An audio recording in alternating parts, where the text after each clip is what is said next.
Imagine the vast expanse of the ocean, where mysteries lie hidden in every current and shadow.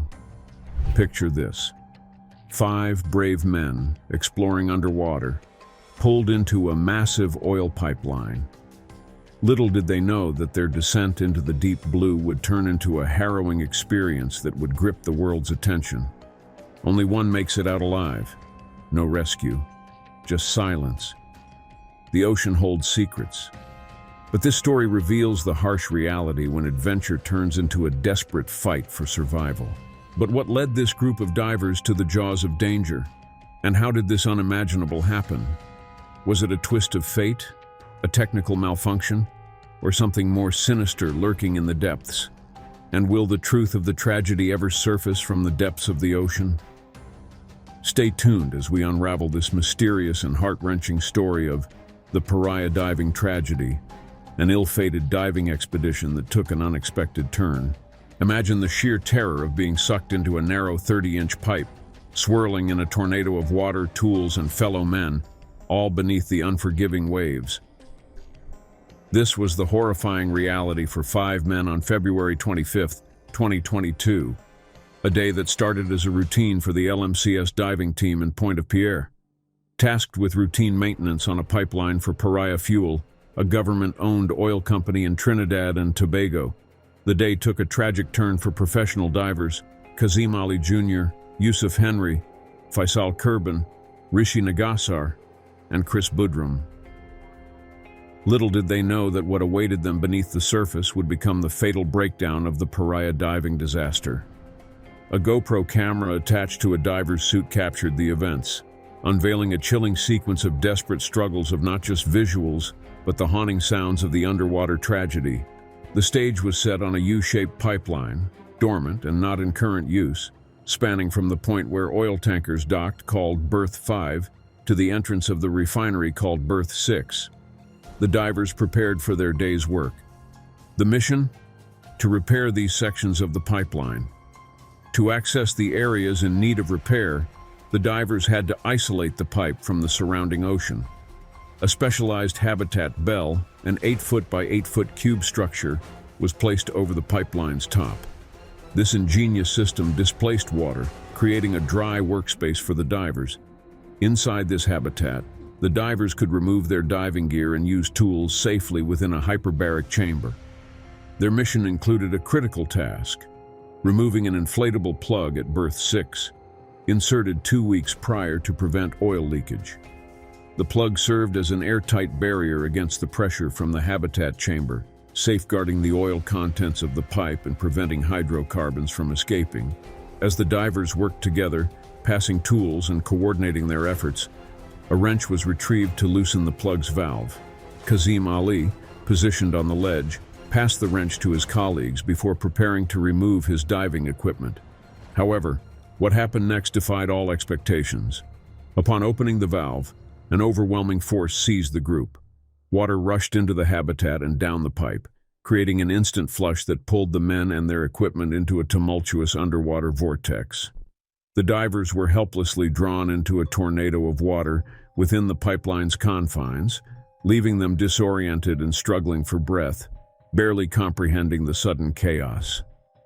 In a stroke of fortune amidst the chaos, they found themselves in a spot with an air pocket offering a lifeline for breathing.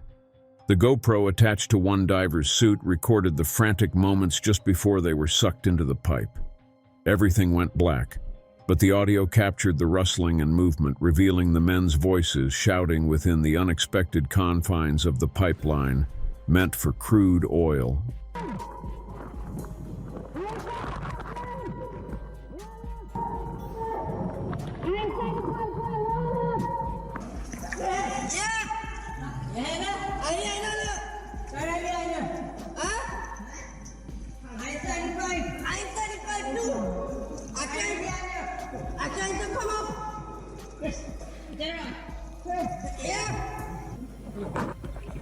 Yeah.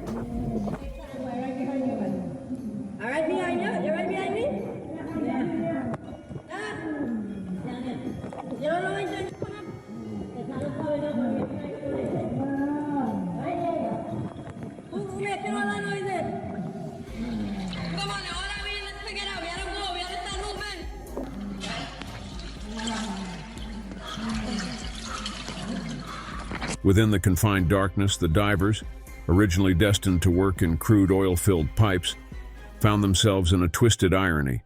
The very air that sustained them was also the catalyst for the swirling water tornado that had sucked them into the pipeline. In the blackness, the divers began to communicate, their voices echoing within the unexpected chamber. Shouts reverberated in a space meant for crude oil, unraveling the horrifying reality of their situation. So how exactly did this happen? Under normal conditions, the habitat's air pressure would press down on a column of oil, maintaining a steady equilibrium between the two pipe openings at berth 5 and berth 6. However, a crucial detail escaped their awareness. An air column existed beneath the plug, disrupting the expected balance. As the plug was deflated, high-pressure air from the habitat rushed down with such force that it yanked the men, their tools, and scuba tanks into the 30-inch pipeline. After what felt like an eternity, the swirling madness subsided, leaving them in a precarious air pocket within the pipeline. Chris Budrum, the lone survivor, vividly recalls the unthinkable moment of being sucked into the oil pipeline, hurtling at unbelievable speeds. Amid the darkness and chaos, his body strained to hold its breath and senses assaulted by burning eyes and ringing ears. In that unfathomable nightmare, he confronted the stark reality that survival seemed increasingly distant. Take a look. Just spinning and beating you up and tapping so fast, you couldn't react. After that, all I remember, I didn't even remember actually getting pulled in the pipe. I just remember going hurled through the pipe at unbelievable speeds. I couldn't hold my breath no longer, my throat. And you're holding your breath for too long, after a while, your body, your lungs just fight. Yeah, your waist closed, you see a noise.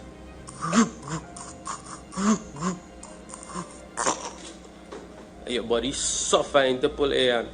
An unbelievable nightmare. Your eyes burning. Every time you try to open your eyes, it's burning. You're pitch black, you can't see nothing. Your throat burning. Your ears ringing. Your body sore. And at that point, I tell myself I was going to dead. Shouting back and forth, they confirmed an unbelievable reality. They were all inside the pipe together. But comprehending their location within the vast 1,200-foot pipeline, equivalent to 4 football fields, proved more challenging than they could have imagined. The pipe's undulating structure, marked by weld seams and supports, created variations in elevation, forming air pockets.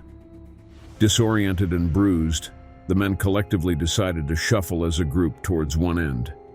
The entire pipe was coated in thick, slippery oil sludge, making progress agonizing.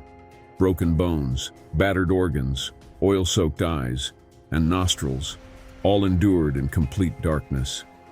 And after an hour of relentless struggle, a new threat emerged. The seawater level was rising. While holding their heads above water, the men faced a grim realization. Some were seriously injured and could not endure much longer. Chris Budrum and Kazim Ali, leading the group, faced a critical decision. They would try to find another pocket of air, promising the others they would return with help.